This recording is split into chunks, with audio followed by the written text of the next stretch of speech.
예수님은 사역하시면서 제자를 12명을 뽑았습니다. 그 12명은 면면이 전부 다른데요. 그 12명의 면면이 다른 중에 아주 특이한 분이 하나 있습니다. 레위라고 불렸던 마태라는 인물이 그렇습니다.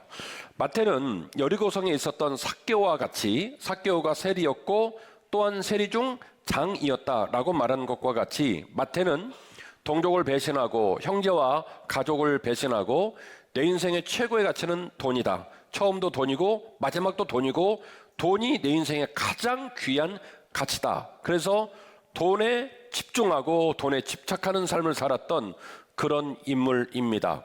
예수님께서 도저히 제자로 삼을 만한 대상은 아니었던 것이죠. 마태복음 9장 10절 이하의 본문인데요.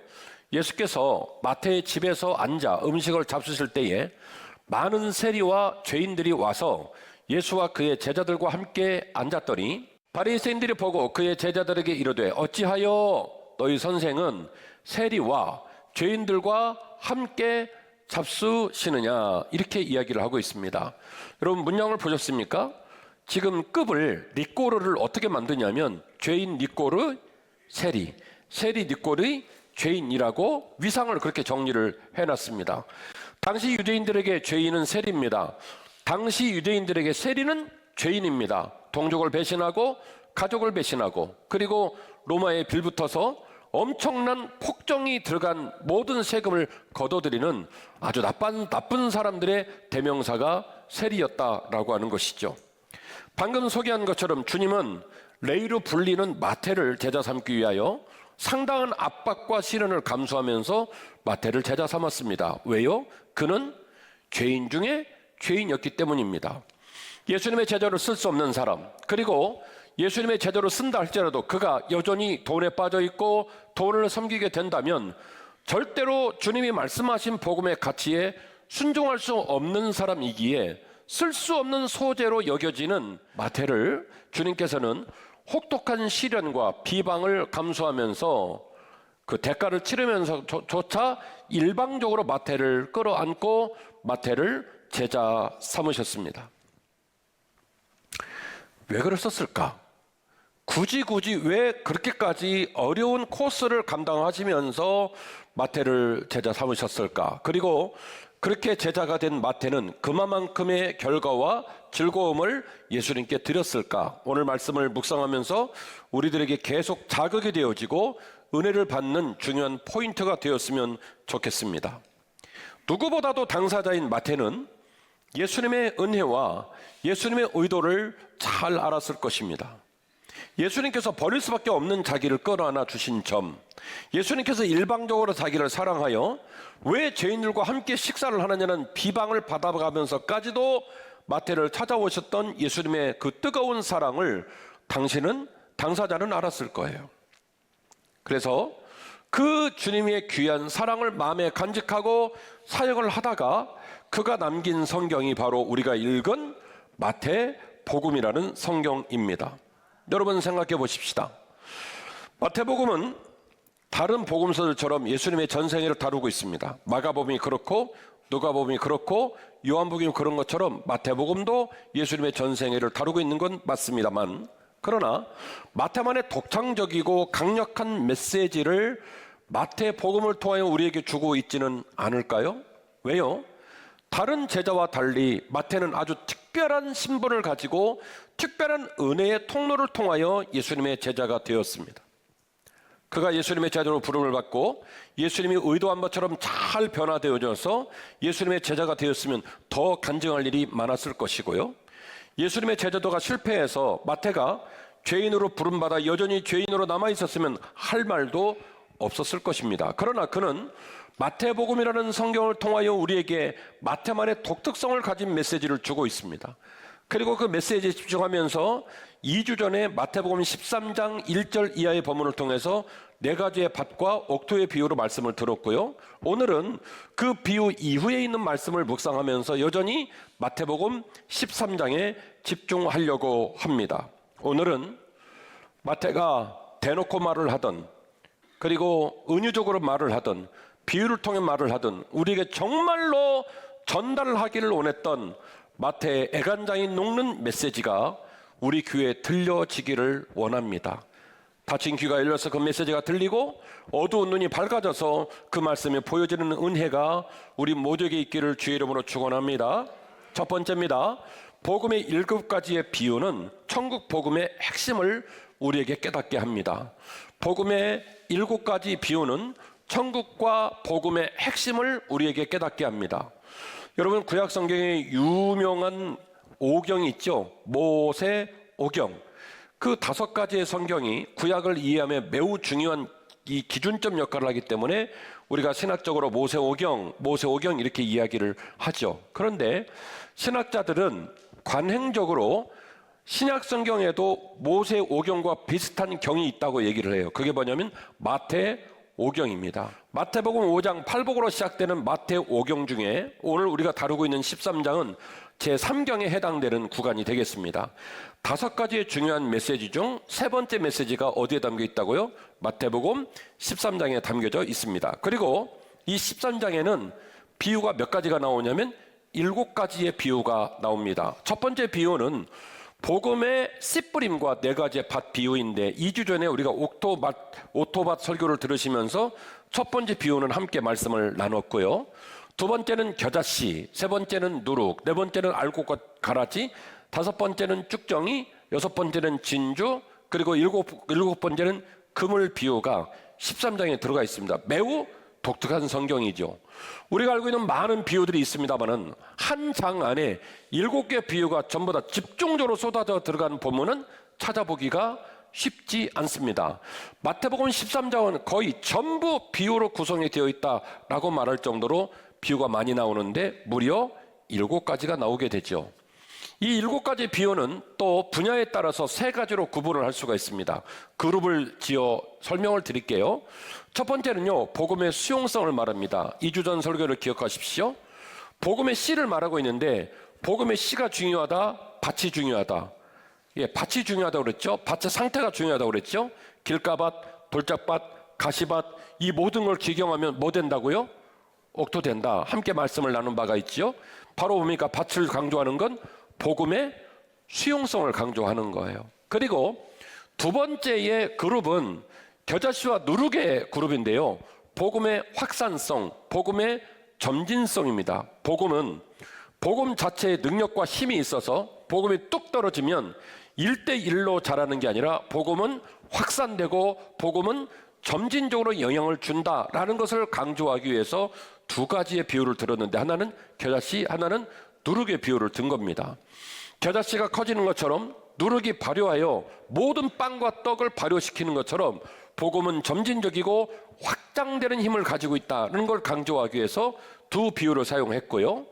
뒤에 나오는 3가지 비유, 보화의 비유, 진주의 비유, 그물의 비유는 복음의 가치와 기쁨을 강조하는 그룹에서 하나로 묶여질 수 있는 비유가 되겠습니다. 따라서 비유는 7개지만 메시지는 3개입니다. 첫 번째는 복음의 수용성, 두 번째는 복음의 점진성, 세 번째는 복음의 가치. 이 3가지의 말을 하기 위해서 비유를 몇 가지를 들었어요?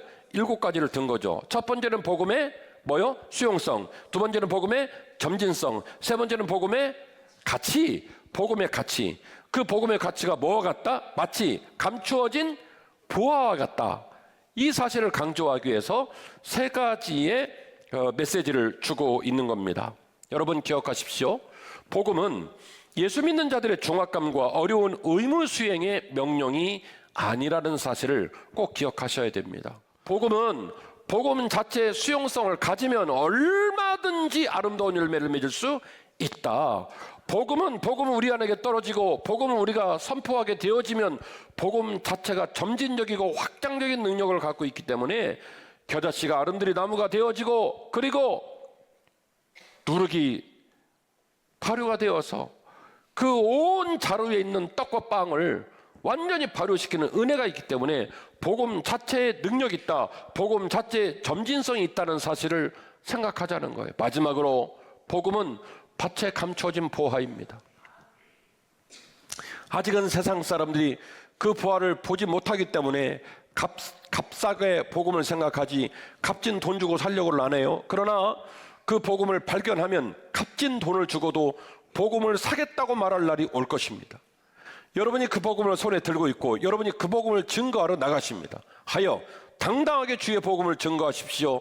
그 복음은 보화이기 때문에, 값진 가치를 갖고 있기 때문에 그 사람의 생명을 살릴 뿐만 아니라 그 사람이 주 안에서 자라가는 과정을 지켜보는 즐거움이 얼마나 크고 얼마나 아름다운지를 모릅니다. 하여 복음에 살아난 사람은 세상의 어떤 보물과도 바꾸지 않을 정도로 고귀한 가치를 지니기에 우리는 이 복음을 사랑하고 당당하며 헌신하며 복음의 풍성함을 마음껏 맛보고 자랑하는 저와 여러분이 되시기를 주의 이름으로 축원합니다. 두 번째입니다. 복음은 역설적 풍성함이요 위대한 감사인 줄 믿으시기를 바랍니다. 마태복음 13장은요 너무나 유명한 많은 이야기가 있지요. 그렇기 때문에 더욱더 신중하게 접근해야 할 필요가 있습니다. 여러분, 성경을 연구하는 방식에는 그 이른바 비평학이라고 해가지고 많은 주석 방법이 있어요. 본문 비평, 역사 비평, 양식 비평, 이 주석을 하는 방법이 많이 있는데요.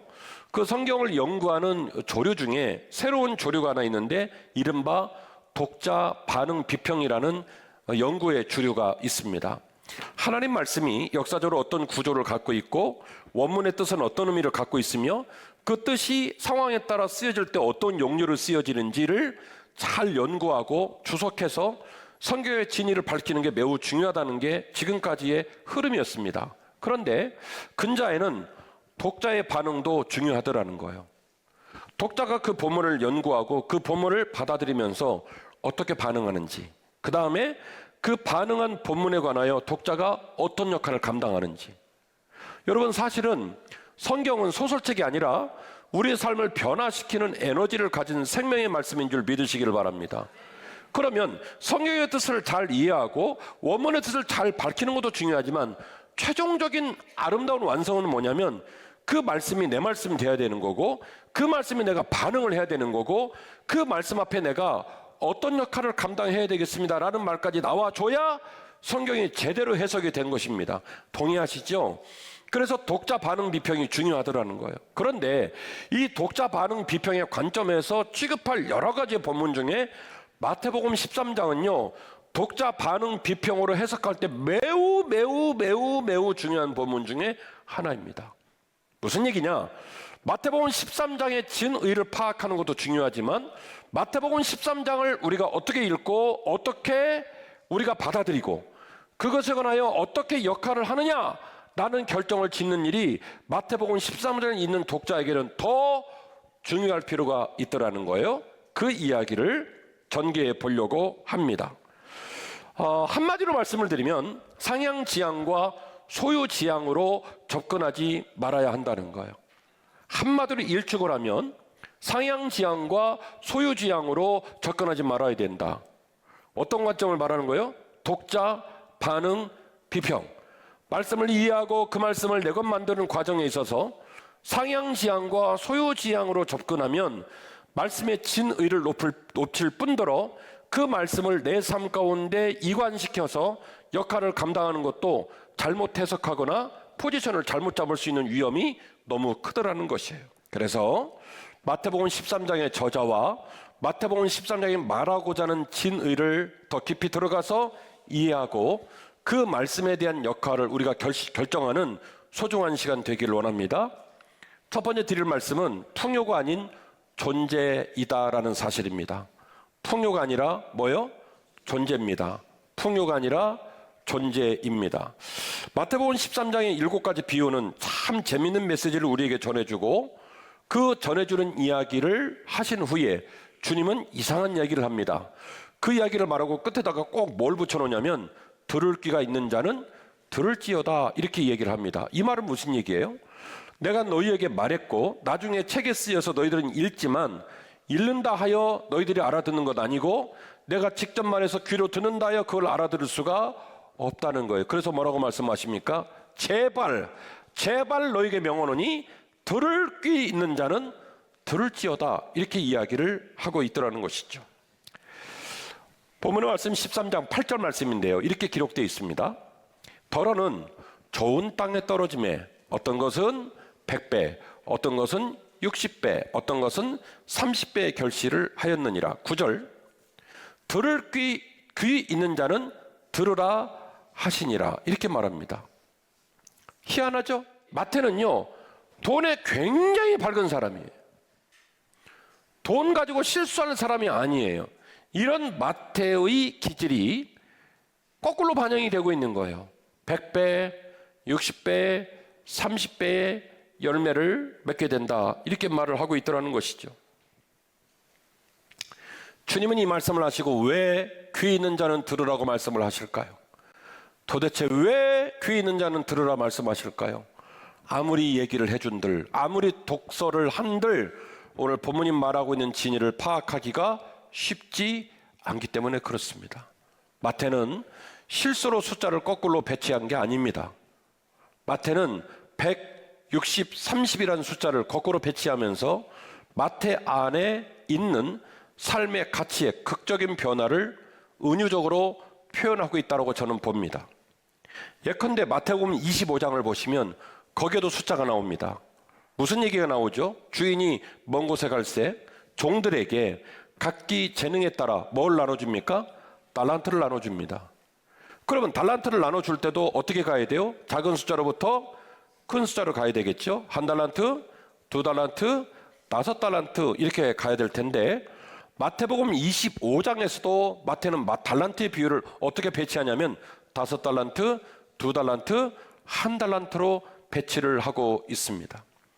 돈에 미쳐 살았던 마태, 자기 삶의 가치는 돈밖에 없고 부모도 형제도 동족도 다 필요 없고 돈이면 최고라고 말했던 마태, 눈만 뜨면 돈을 헤아리고 눈 감아도 돈 생각만 했던 마태.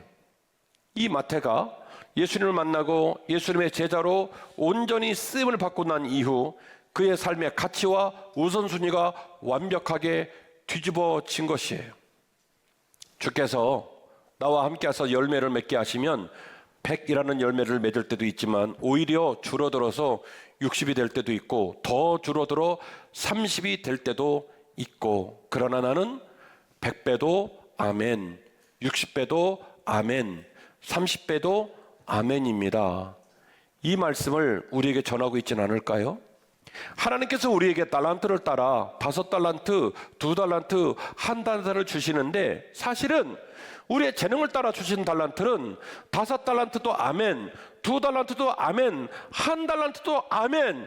절대로 1달란트를 하여 작아 보여서 먼저 준 5달란트와 2달란트를 보며 속이 뒤집어져서 땅을 파고 땅에다가 묻어놔서는 안 된다는 메시지를 우리에게 주고 있지는 않을까요?